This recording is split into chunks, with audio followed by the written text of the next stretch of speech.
La evaluación. Medir la información, evaluar la formación.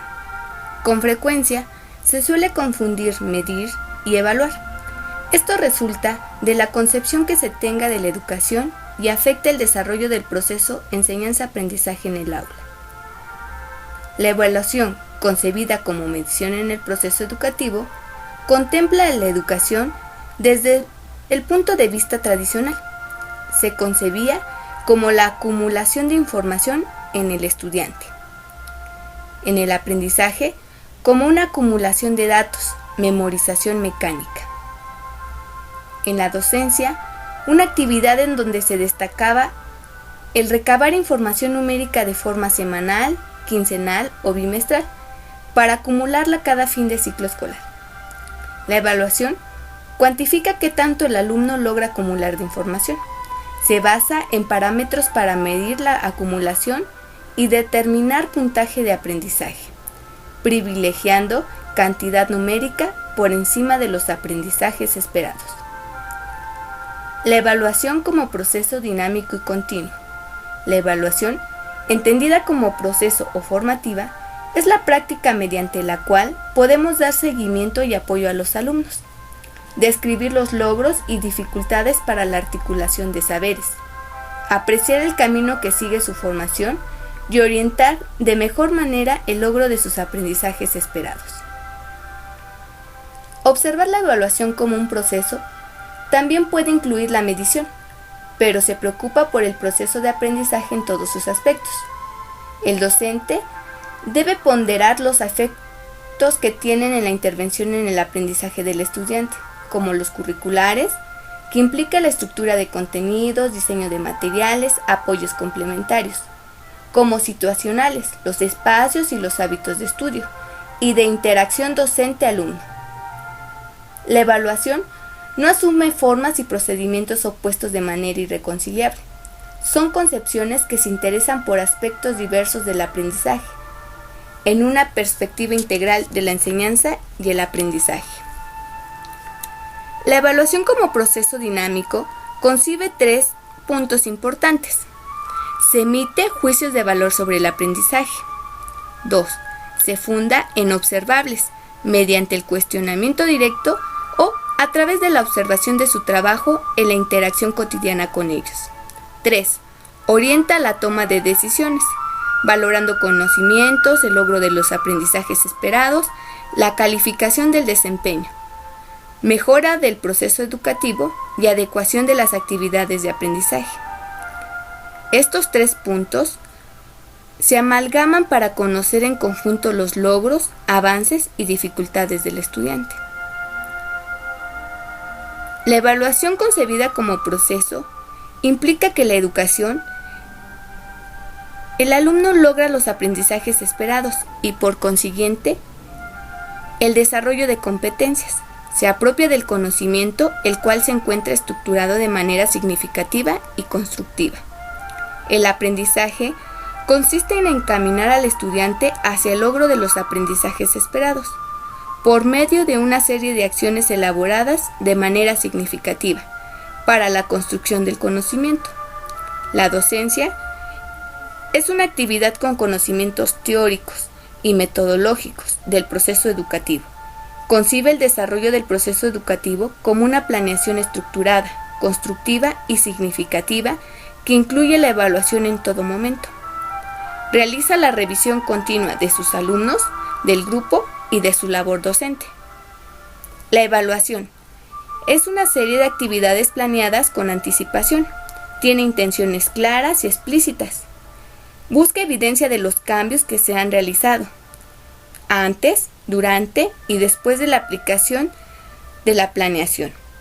Se concibe como el análisis, la precisión de la estrategia y la crítica permanente. Estos tipos de evaluación se complementan y sirven de apoyo. La evaluación por el docente es esencial en su labor de acompañamiento. Precisa involucrarse en el aprendizaje del alumno como guía en el desarrollo de los contenidos, temas, sugiriendo formas de lograr los aprendizajes esperados y pauta para autoevaluar o coevaluar su propio aprendizaje y el de los demás. A continuación, te invito a que escuches la siguiente lectura para desarrollar tu cuarta actividad. Cuando hablo con personas más jóvenes que yo, que pasaron por las mismas escuelas, llegamos irremisiblemente a la conclusión de que la época en que yo estudié es comparada con la actual, la edad de oro de la enseñanza. En efecto, muchos de mis profesores se han distinguido en la vida real.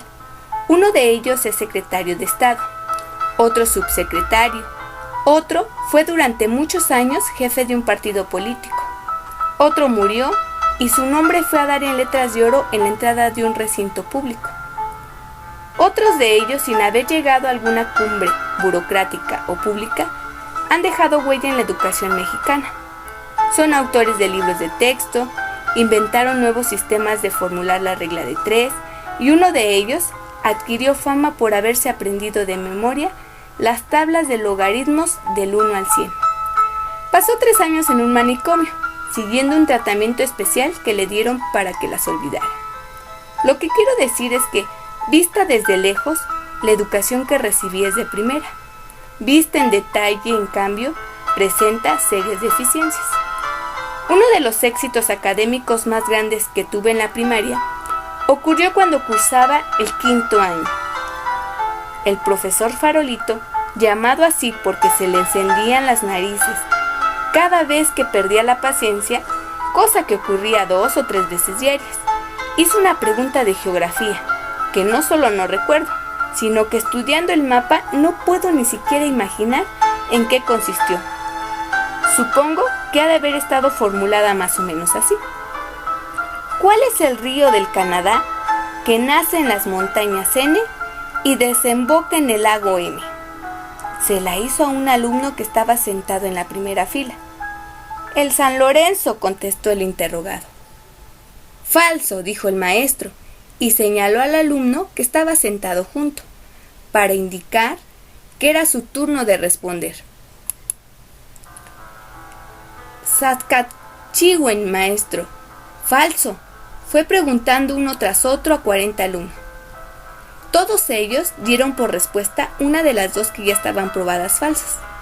A pesar de que Farolito usaba goma de tragacanto para aplastarles el pelo sobre el cráneo y en los bigotes para conservar las puntas retorcidas hacia arriba, todo se le empezó a erizar al ver el fracaso de su enseñanza, hasta que por fin me tocó el turno de responder. El Mackenzie, dije. Farolito casi se desmayó de gusto. 2 puntos a Ibasgongitia, ordenó. Nunca logró pronunciar mi nombre correctamente. Me puso como modelo de aplicación, como ejemplo de que basta con poner atención a lo que se dice en clase para saber las respuestas. Mi triunfo hubiera sido más completo si no se le hubiera ocurrido al profesor pedirme que explicara a mis compañeros cómo había yo llegado a la conclusión de que la respuesta correcta era Mackenzie. Yo expuse lo siguiente. Al hablar de los ríos del Canadá, solo se han mencionado 3 nombres: San Lorenzo, Saskatchewan y Mackenzie. Si usted ya había dicho que la respuesta correcta no era ninguno de los 2 primeros, tenía que ser el tercero. La nariz de Farolito se encendió. 2 puntos menos a Ibasgongitia.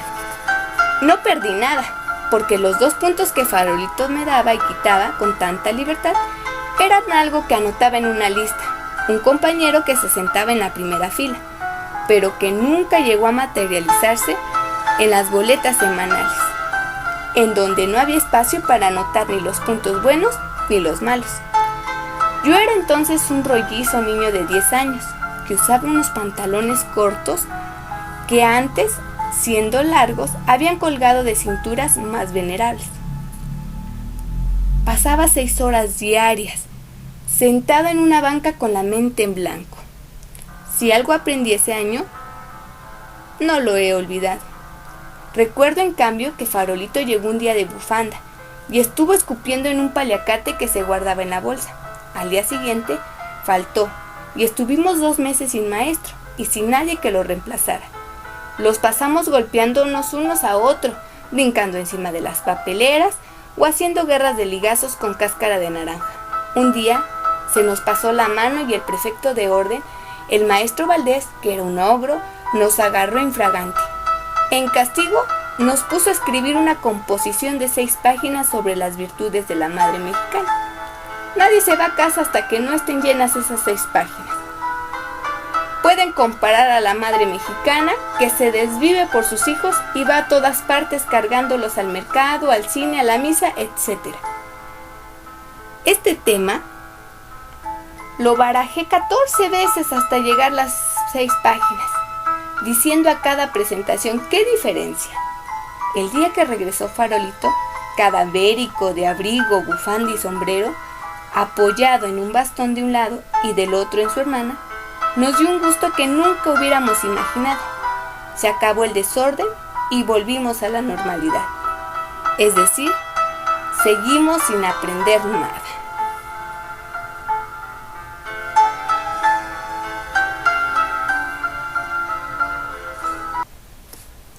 Para continuar con la actividad, descarga el cuadro Enfoques de aprendizaje, educación, docencia y evaluación en el espacio áulico. Si observas, se encuentran los 4 elementos esenciales: aprendizaje, educación, docente y evaluación. Y los 2 enfoques educativos, uno como medición o distinto al formativo y el otro formativo. Si localizas en la lectura, hay renglones subrayados. Uno de ellos es: los 2 puntos que Farolito daba y quitaba con tanta libertad. Lo anotarías en el espacio como medición, en el aspecto de evaluación. Ahora, tienes que colocar del lado del enfoque educativo formativo lo contrario. Y quedaría de la siguiente manera: los 2 puntos que Farolito daba o quitaba establecía previamente lo que se evaluaría. Realiza los ejemplos de los aspectos de aprendizaje, educación, docente y evaluación en base a los párrafos del texto anterior.